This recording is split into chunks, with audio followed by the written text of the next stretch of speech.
Друзья, привет! Мы сегодня продолжаем последнюю часть дневников бойца с Азовстали. На 11 мая, там же, Ротный провел беседу, чтобы выяснить проблемы военнослужащих. Я поставил вопрос про оплату боевых действий. В идеале хорошо бы получить распечатку всех выплат. Здесь еще раз скажу, что в украинскую армию часто чаще всего шли за деньги, потому что экономическая ситуация была не очень хорошая. В обычную армию, в отличие от Азова, куда шли за идею. Не имея возможности проверить деньги на счету, как и переслать домой. И еще раз, получали деньги не наличными, а на счет расчетный. Поэтому, когда мы с вами смотрим кадры с пленными, там какой-то чиновник из ДНР говорит, что у азовцев нашли наличные. То есть наличными бойцам не платили, по идее, всем. Потому что, переводили на счета. Назарлиев бросился в драку против одного из парней по причине распределения продуктов. Ясное дело, когда кто-то находит продукты в стороне, подкармливается на стороне и подкармливается в узком кругу, а кто-то сидит на куцем пайке, будут проблемы.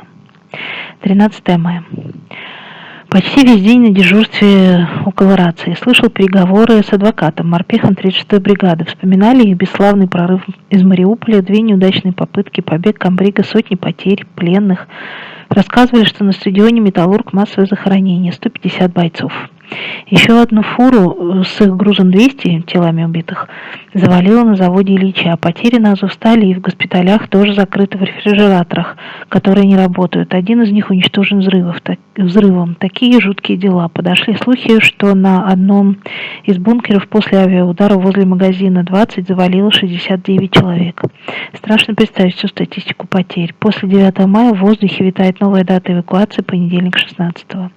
Все еще мечтают про счастливый корабль и в турецкую тюрьму до конца войны. 14 мая. Утро принесло трагическую весть. Был убит наш снайпер с 3-го взвода, старшина Зинчук. Это чуть ли не единственный профессиональный снайпер. Он был очень осторожным и ответственным. Очевидно, что на той стороне работают профи. Это уже 5-я потеря в батальоне за время ротации. Не считая без вести пропавшего бойца Ивана Кривоноса. Пришел Арчев заведенный и накинулся на Демченко, который сделал замечание за шум в 5 часу утра. Нервы сдают у всех. Пошел сильный дождь. Боже, мы уже забыли, что может быть дождь. Зато более часа плотно работал по нашему бункеру русский танк. Ему дождь не мешал. 15 мая. Из новостей, которые слышал, в Мариуполе сегодня должны были пройти переговоры по нашему вопросу. Ждали представителей из Орды, из России. Неутешительные слухи. Продукты заканчиваются, и неизвестно, будут ли выдавать их вообще. Склад продуктов завален полностью. Это там, где около 70 двухсотых. И вообще убитых вдвое больше. Середина мая, весна прошла, а мы ее не видим совсем. До сих пор в зимней одежде ходим. Интересно, как там мои в Польше поживают. Греются ли на весеннем солнышке? Я бы погрелся. 16 мая. Рота Памир, бункер. И вот настал переломный день. Сегодня на построении ротный сообщил, что начинается наша эвакуация. Формально так, но на самом деле нас обезоруживают и переводят в СИЗО Еленовка, что под контролем ДНР. И хотя командование убеждает, что слово «плен» не фигурирует, все равно сути не меняет. Это плен.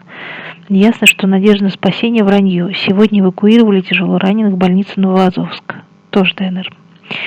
Тех, кто их сопровождал, отправили в СИЗО. Обещают пристойные условия, охрану российской гвардии, не сепаратистов, трехразовое питание, спальные места. Надеются, что быстро обменяются. С собой разрешили взять вещи, но не все. Но все это не успокаивает, потому что не свобода и поражение.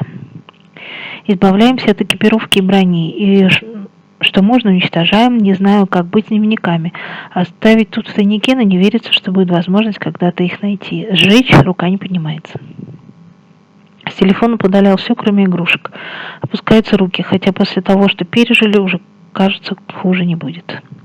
Как бессмысленно и дико воспринимается последняя утрата старшины Зинчука, который немного не дожил до эвакуации. А еще сегодня снайпер убил одного и ранил другого азовца, которые пробирались к реке.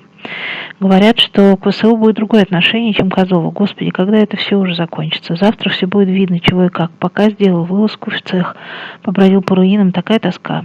Это была прощальная прогулка. 17 мая там же.